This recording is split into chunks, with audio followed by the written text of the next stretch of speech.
दोस्तों, एक समय की बात है। किसी नगरी में एक युवक रहा करता था। वह युवक अत्यंत दुखी था। वह बहुत निराश था। उसे यह समझ नहीं आ रहा था कि आखिर इस दुनिया में हर व्यक्ति अपने मतलब के लिए क्यों जीता है। उसे हर जगह हर कोई केवल स्वार्थी ही नजर आता था। वह हमेशा यही सोचा करता कि उससे कोई प्यार नहीं करता, उसकी कोई परवाह नहीं करता। सब उससे मतलब के लिए अपने संबंध रखते हैं। मतलब खत्म हो जाते ही सब उसे अपने आप से दूर कर देते हैं। दोस्तों, हमारे जीवन में भी कुछ ऐसा ही होता है। हम भी हमेशा किसी न किसी का साथ ढूंढते ही रहते हैं, और जब हमें किसी का साथ नहीं मिल पाता तो हम अपने आप को अकेला महसूस करते हैं, कमजोर महसूस करते हैं। हमें लगता है कि इस दुनिया में हमारा जैसे कोई है ही नहीं। हमें कोई प्यार नहीं करता, हमारी कोई परवाह नहीं करता। लेकिन हम यह भूल जाते हैं कि अंत में तो हर किसी को अकेले ही जाना है। वह व्यक्ति अपने इस अकेलेपन से बहुत परेशान हो चुका था, जिस कारण एक दिन उसने अपना घर छोड़ दिया और एक रास्ते पर निकल पड़ा। उसके मन में कई सारे विचार थे। उन विचारों में मग्न होकर वह उस रास्ते पर आगे की ओर बढ़ता ही जा रहा था। तभी उसे रास्ते में एक आश्रम दिखाई पड़ा। वह उस आश्रम की ओर आगे बढ़ा। तभी उसने देखा कि एक गुरुवर अपने शिष्यों को ध्यान करना सिखा रहे हैं, और उन्हीं शिष्यों में से एक शिष्य ने अपने गुरु से कहा, हे गुरुवर, आखिर यह ध्यान क्या है और इस ध्यान को करने से हमें क्या लाभ? तभी वह गुरुवर अपने उस शिष्य के इस सवाल का जवाब देते हुए कहते हैं, पुत्र, ध्यान ही सच है, और ध्यान हमें अकेला कर देता है। हम जितने ज्यादा अकेले होते जाते हैं, उतना ही हम ध्यान में उतरते चले जाते हैं, और यही अकेलापन तुम्हें सत्य के मार्ग पर ले जाता है, तुम्हें सत्य की प्राप्ति करवाता है।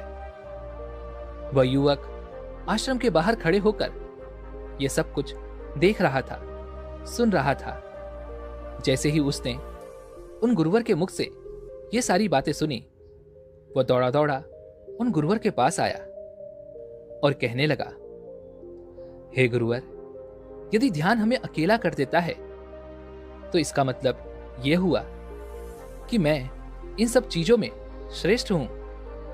आप तो ध्यान का सहारा लेकर अकेले होते हैं, लेकिन मैं तो ऐसे ही अकेला हूं।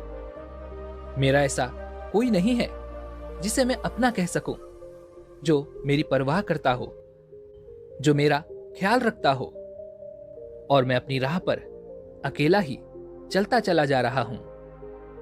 उस व्यक्ति की ये सारी बातें सुनकर उन गुरुवर ने उस व्यक्ति को ध्यानपूर्वक देखा, और उसके बाद उससे कहते हैं, भंते, अगर तुम अकेले हो तो तुम्हारे पीछे तुम्हारा पूरा परिवार, तुम्हारे मित्र, तुम्हारे शत्रु, तुम्हारे सगे संबंधी, इन सबको लेकर तुम कहां जा रहे हो? उन गुरुवर के मुख से यह बात सुनकर वह व्यक्ति चौंक उठा, और उसने तुरंत ही पीछे मुड़कर देखा तो वहां पर कोई नहीं था। तभी वह उन गुरुवर से कहता है, हे गुरुवर, कौन है मेरे पीछे? कोई तो नहीं, ना मेरे परिवार वाले, ना मेरे मित्र, ना मेरे शत्रु, और ना ही मेरे सगे संबंधी। मैं तो सबको पीछे छोड़ आया हूं, क्योंकि कोई मुझे नहीं पूछता, कोई मेरी परवाह नहीं करता, कोई मेरा ख्याल तक नहीं रखता, यहां तक कि मेरी कोई आवाज तक नहीं सुनना चाहता। लेकिन जब किसी के ऊपर कोई समस्या आती है तो वह मुझे अवश्य याद करता है, पर बाकी समय पर वह मुझे पूछते तक नहीं। उन्हें यह तक खबर नहीं होती कि मैं किस हाल में हूं, मैं जिंदा भी हूं या नहीं। उन सबको इन सब चीजों से कोई फर्क नहीं पड़ता। उन गुरुवर ने उस व्यक्ति की ये सारी बातें ध्यानपूर्वक सुनी और उसके बाद उस युवक से कहते हैं, भंते, तुम सही कह रहे हो, लेकिन जब तक तुम इन सभी को छोड़कर नहीं आते, तब तक तुम भला अकेले कैसे हो सकते हो। वह व्यक्ति एक बार फिर से आश्चर्यचकित होकर पीछे मुड़कर देखता है और फिर उन गुरुवर से कहता है, हे गुरुवर, यहां पर तो कोई नहीं है, मैं अकेला ही यहां पर आया हूं। लग रहा है कि आप मेरा मजाक उड़ा रहे हैं। मेरे पीछे कोई नहीं है, आप खुद देख सकते हैं। तो फिर आप ऐसा क्यों कह रहे हैं कि जाओ और इन्हें छोड़ कर आओ? जब मेरे साथ कोई है ही नहीं, तो मैं भला उन्हें कहां छोड़ूं, कैसे छोड़ूं? उस युवक की ये सारी बातें सुनकर वह गुरुवर मुस्कुराने लगे और उस युवक से कहते हैं, भंते, आखिर तुम मुझसे क्या चाहते हो? इस पर वह युवक उन गुरुवर से कहता है, हे गुरुवर, मैं आपका शिष्य बनना चाहता हूं। मुझे कोई साथी चाहिए, मुझे अपना शिष्य बना लीजिए। मैं जीवन भर आपका आभारी रहूंगा। उस युवक की यह बातें सुनकर उन गुरुवर ने कहा, भंते, तुम चाहो तो यहां पर 1 महीने रह सकते हो। उसके बाद ही मैं यह निर्णय कर पाऊंगा कि क्या मुझे तुम्हें अपना शिष्य बनाना चाहिए या फिर नहीं। लेकिन तुम्हें मेरी एक बात माननी होगी, तुम्हें इन 30 दिनों के अंदर ध्यान का अभ्यास करना होगा। अगर तुम ये कर सकते हो तो तुम यहां पर अगले 1 महीने के लिए रुक सकते हो, अन्यथा तुम्हारे लिए यहां पर कोई जगह नहीं। उस व्यक्ति ने काफी सोच विचार कर उन गुरुवर से कहा, हे गुरुवर, आप जैसा कहेंगे मैं वैसा ही करूंगा।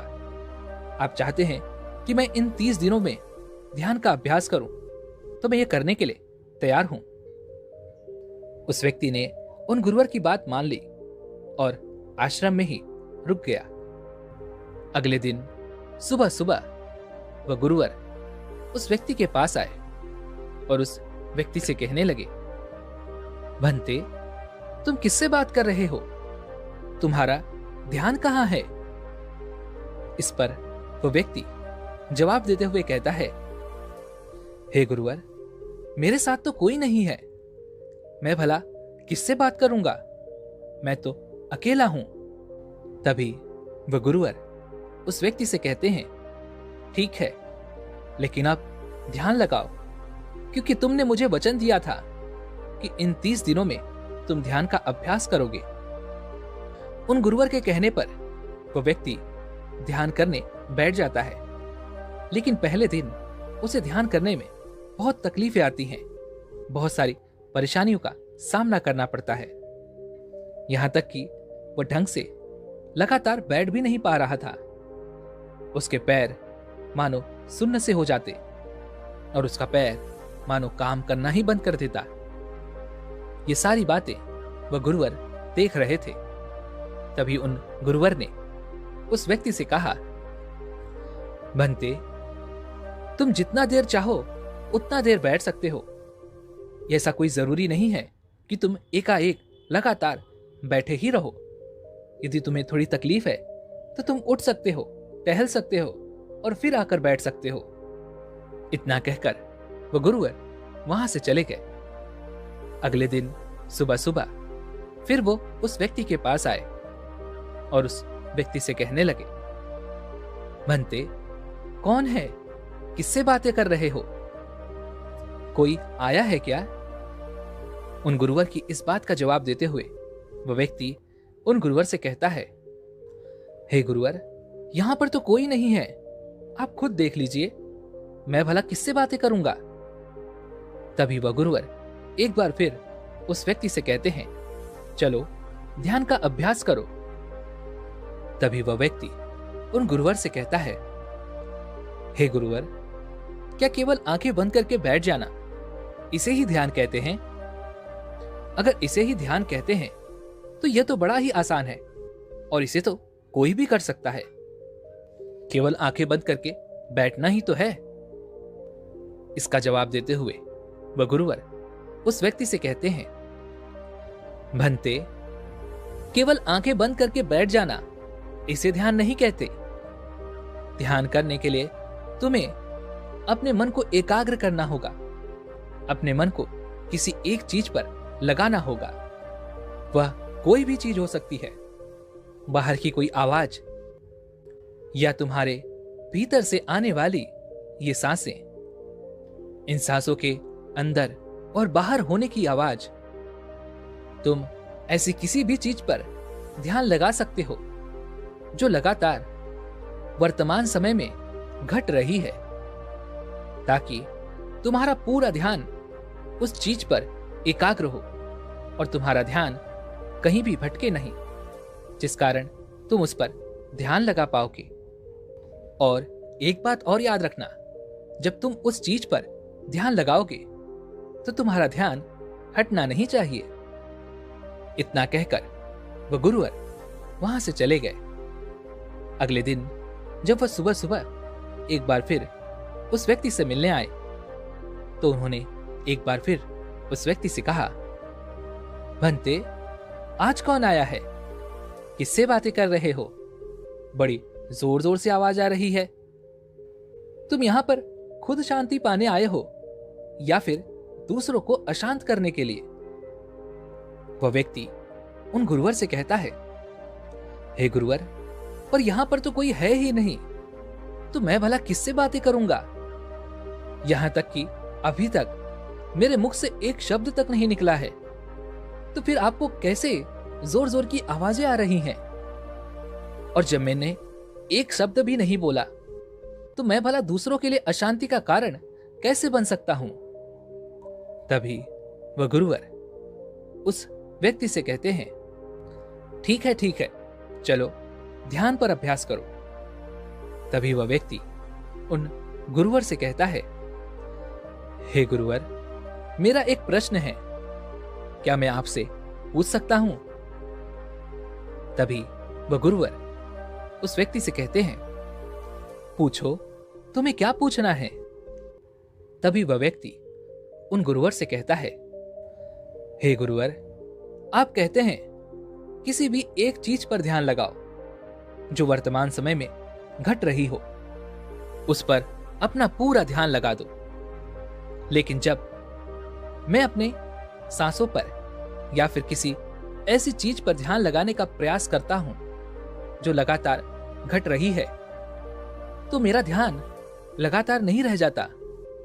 मैं पल पल भटकता रहता हूं। कभी मुझे कुछ याद आने लगता है तो कभी मुझे कुछ और याद आने लगता है। वो पुरानी चीजें, वो पुरानी यादें मेरा पीछा नहीं छोड़ती। आपके कल यहां से चले जाने के बाद मैंने ध्यान करने के लिए बहुत प्रयास किया, लेकिन वह पुरानी यादें बार बार मुझे याद आ रही थी, जिस कारण मैं एक चीज पर ध्यान लगा ही नहीं सका। तो अब मुझे क्या करना चाहिए? उस व्यक्ति की ये सारी बातें सुनकर वह गुरु मुस्कुराने लगे और वहां से चले गए। उन गुरुवर की हंसने की वजह उस व्यक्ति को समझ नहीं आई। अगले दिन सुबह सुबह एक बार फिर वह गुरुवर उस व्यक्ति के पास पहुंचे और कहा, भंते, ये तुम क्या कर रहे हो? इतना आलस, चारों ओर आलस ही आलस फैला हुआ है। अपने पास से आलस को भगाओ, अन्यथा यह तुम पर हावी हो जाएगा और फिर तुम हमेशा इसके अधीन बनकर रहोगे। तभी वह व्यक्ति उन गुरुवर से कहता है, हे गुरुवर, आप तो रोज एक ही बात कहते हैं कि यहां पर कोई है, लेकिन मुझे तो कोई नजर आता ही नहीं। आप ही बताइए, यहां पर कौन है? तभी वह गुरुवर उस व्यक्ति से कहते हैं, ठीक है, चलो अभ्यास के लिए चलते हैं। तभी वह व्यक्ति उन गुरुवर से कहता है, हे गुरुवर, मेरा एक प्रश्न है, आपकी आज्ञा हो तो मैं आपसे पूछना चाहता हूं। वह गुरुवर उस व्यक्ति से कहते हैं, हाँ पूछो, क्या प्रश्न है तुम्हारा।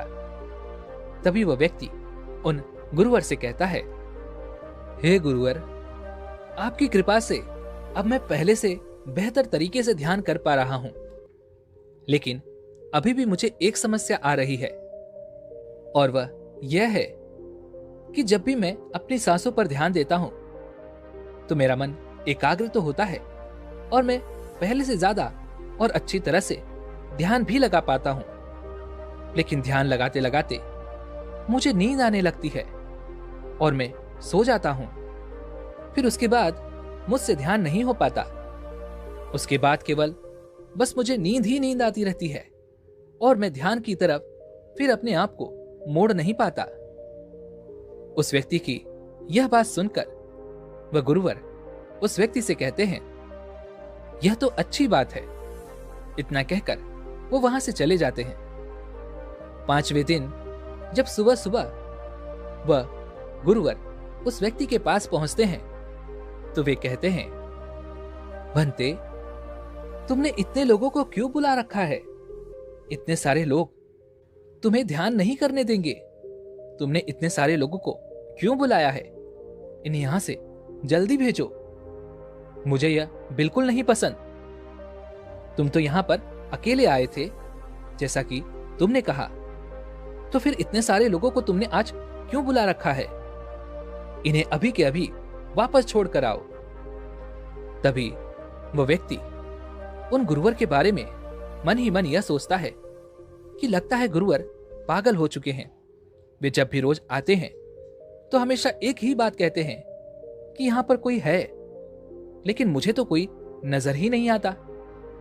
उसने बड़ी विनम्रता से उन गुरुवर से कहा, हे गुरुवर, शायद आपकी आंखें जो देख पा रही हैं वह मैं नहीं देख पा रहा हूं। मुझे तो यहां पर कोई नजर नहीं आता, फिर आपको कैसे यहां पर लोग ही लोग नजर आ रहे हैं? तभी वह गुरुवर उस व्यक्ति से कहते हैं, अच्छा ठीक है, चलो अब ध्यान का अभ्यास करते हैं। तभी वह व्यक्ति उन गुरुवर से कहता है, हे गुरुवर, मुझे ध्यान के वक्त नींद आती थी, जैसा कि मैंने आपको बताया था। उस पर तो मैंने नियंत्रण पा लिया, लेकिन अब जब भी मैं ध्यान करने बैठता हूं, किसी एक चीज पर अपना ध्यान केंद्रित करता हूं, तो मेरे मन में विचारों का सैलाब उठता है, मानो विचारों की बाढ़ सी आ जाती है। इतने विचार तो आंख खोलकर भी मैंने कभी नहीं देखे होंगे, जितने की आंखें बंद करने के बाद मुझे नजर आते हैं। और इन विचारों में कुछ ऐसे विचार भी मेरे मन में आते हैं जिनके बारे में आज तक मैंने सोचा तक नहीं है। मुझे उनके बारे में कुछ भी नहीं पता। ये सब क्यों हो रहा है गुरुदेव? उन गुरुवर ने उस व्यक्ति की यह बात सुनकर उस व्यक्ति से कहा, अच्छा ऐसा हो रहा है। इतना कहकर वह गुरुवर वापस चले गए। अगले दिन सुबह सुबह वह गुरुवर एक डंडा लेकर उस युवक के पास पहुंचे और एक डंडा जड़ते हुए उस युवक से कहते हैं, मैंने तुम्हें पहले ही कहा है, इतने सारे लोग मुझे पसंद नहीं, तुम्हें इन्हें छोड़कर आना होगा। आखिर तुम रोज रोज इन्हें क्यों ले आते हो? इतनी भीड़ इकट्ठा करके तुम्हें क्या लाभ? आज के बाद ये यहां पर नहीं आने चाहिए, इस बात का ख्याल रखना। यदि आज के बाद यहां पर कोई भी नजर आया और तुम्हारी बकबक मुझे सुनाई पड़ी तो मैं तुरंत ही तुम्हें इस आश्रम से निकाल दूंगा। तभी वह व्यक्ति बड़ी विनम्रता से उन गुरुवर से कहता है, हे गुरुवर, मुझे तो यह समझ नहीं आता कि मुझे कोई नजर ही नहीं आता, लेकिन आप रोज एक ही बात कहते हैं कि यहां पर मैंने भीड़ इकट्ठी कर रखी है, जिन लोगों को भी मैंने लाया है उन्हें मुझे छोड़कर आना होगा। लेकिन मैं आपसे हर रोज एक ही बात कहता हूं कि मुझे कोई नहीं नजर आता, ना ही मुझे कोई यहां पर दिखाई पड़ता है, और ना ही मैं अपने मुख से एक शब्द भी निकालता हूं, लेकिन फिर भी आप कहते हैं कि आपको जोरों की आवाजें सुनाई पड़ रही हैं। तभी वह गुरुवर उस व्यक्ति की इस बात का जवाब देते हुए कहते हैं, क्या तुम्हारे मित्र, तुम्हारे परिवार वाले, तुम्हारे सगे संबंधी, तुम्हारे शत्रु, तुम्हारी इच्छाएं, तुम्हारी वासनाएं, ये सब क्या तुमसे मिलने नहीं आते? वह व्यक्ति उन गुरुवर से कहता है, नहीं गुरुदेव, मुझसे कोई मिलने नहीं आता। मैं तो यहां पर अकेला ही आया था और अभी भी मैं अकेला ही हूं, मेरा कोई नहीं। तभी वह गुरुवर क्रोधित होकर उस डंडे से उस व्यक्ति पर एक और प्रहार करते हैं और कहते हैं, अभी बैठो, अभी ध्यान लगाओ, और यदि तुम्हारे ध्यान में कोई भी आता है तो मुझे बताओ। वह व्यक्ति उन गुरुवर की बात मान लेता है और तुरंत ही ध्यान करने बैठ जाता है। कुछ देर तक तो वह काफी शांत रहता है, लेकिन कुछ देर बाद ही वह उन गुरुवर से कहता है, हे गुरुदेव, मेरा भाई मुझसे मिलने आया है, साथ में मेरे पिताजी भी हैं। दोनों बहुत दुखी हैं क्योंकि मैं उन्हें छोड़कर यहां जो चला आया हूं। मेरे भाई की तबीयत भी कुछ ठीक नहीं लग रही, वह मुझे बुला रहे हैं। मेरे बड़े भाई की पत्नी अर्थात मेरी भाभी मेरे बड़े भाई के साथ अच्छा व्यवहार नहीं कर रही, और तो और मेरी प्रेमिका भी आई हुई है। वह मुझसे पूछ रही है कि क्या तुम मुझसे शादी करोगे या फिर मैं किसी और से शादी कर लूं। वह भी बहुत दुखी नजर आ रही है, और इतना ही नहीं, मेरे कुछ मित्र भी पीछे खड़े हैं जिनसे मैंने कुछ कर्जे लिए थे। आज वो मुझसे अपना कर्जा मांगने आए हैं, मुझे धोखेबाज कह रहे हैं, मुझे अपशब्द कह रहे हैं, और वो साथ में मेरे कुछ शत्रुओं को भी लाए हैं। लेकिन मेरे शत्रु मुझे मारना नहीं चाहते, वो तो यह कह रहे हैं कि तू तो पहले से ही मरा हुआ है, तुझे और क्या मारना। इतना कहकर वह व्यक्ति कुछ देर के लिए शांत हो गया, लेकिन उसी के बाद फिर कुछ देर बाद वह एक बार फिर से उन गुरुवर से कहने लगा, हे गुरुवर, अब मेरे पास एक बहुत बड़ा घर है, इसे मैंने खरीद लिया है। मैं, मेरे पापा, मेरी माता, मेरा भाई, मेरी भाभी, सभी इसमें बहुत मिलजुल के रह रहे हैं। हम बहुत खुश हैं। मैं अब अपने मित्रों से अत्यधिक अमीर हूं, मेरे पास बेशुमार धन दौलत है, और तो और मैंने अपनी प्रेमिका से शादी भी कर ली है और इसका जश्न मना रहे हैं। इतना कहकर वह व्यक्ति एक बार फिर शांत हो गया, और फिर कुछ देर बाद वह फिर एक बार उन गुरुवर से कहता है, हे गुरुवर, मुझे कोई मारने का प्रयास कर रहा है, लगातार वो मुझ पर प्रहार कर रहा है। मैं उसका चेहरा देखने का प्रयास कर रहा हूं, लेकिन मुझे उसका चेहरा नजर नहीं आ रहा। इतना कहते कहते वह उन गुरुवर से कहता है, गुरुदेव, यह तो आप हैं जो मुझे मार रहे हैं, और यह भी कह रहे हैं कि इतनी भीड़ को लेकर क्यों आए हो और इन्हें लेकर कहां जा रहे हो। मेरे साथ तुम्हें अकेले ही चलना होगा। इतना कहकर वह व्यक्ति ध्यान से उठ गया और उन गुरु के चरणों में गिर पड़ा और उनसे कहने लगा, हे गुरुदेव, आप सही थे।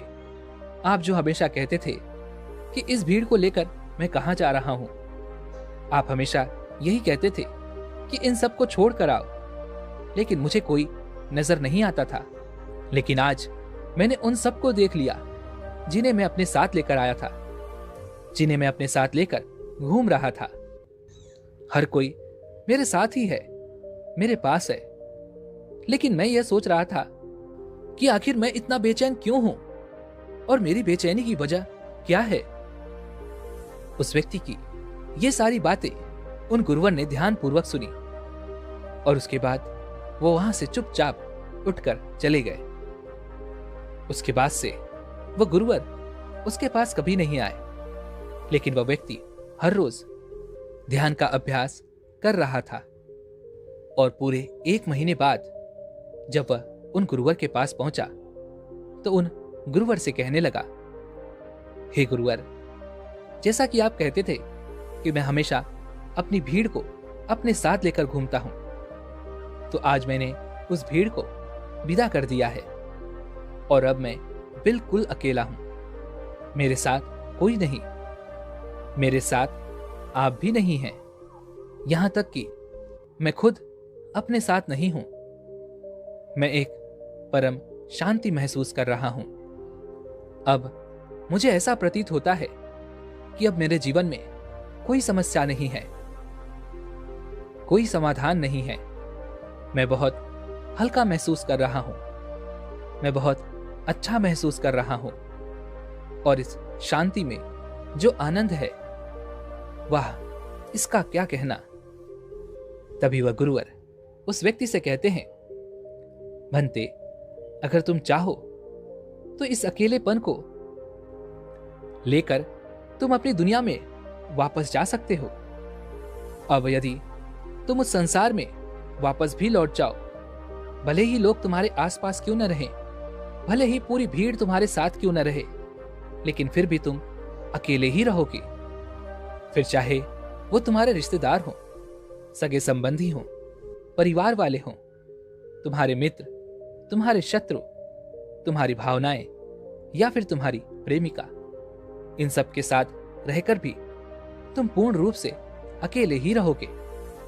और इतना ही नहीं, तुम्हारे जीवन में जब भी कोई बुरी परिस्थितियां आएंगी, तब भी तुम बिल्कुल अकेले और शांत रहोगे और तुम हर परिस्थितियों का समाधान निकालने में भी अब पूरी तरह सक्षम हो चुके हो।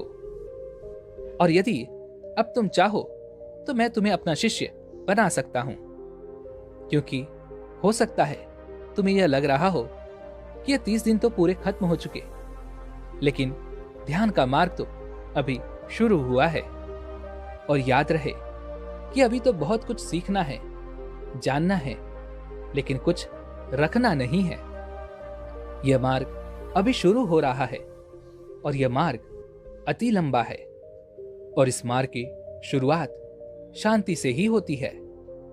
तभी वह व्यक्ति उन गुरुवर को प्रणाम करता है और उनसे कहता है, हे गुरुवर, मैं अपने घर वापस लौटना चाहता हूं, अपने उस संसार में वापस जाना चाहता हूं, ताकि मैं अपनी जिम्मेदारियों को निभा सकूं और साथ ही साथ इस मार्ग पर भी आगे बढ़ सकूं, यदि आपकी आज्ञा हो।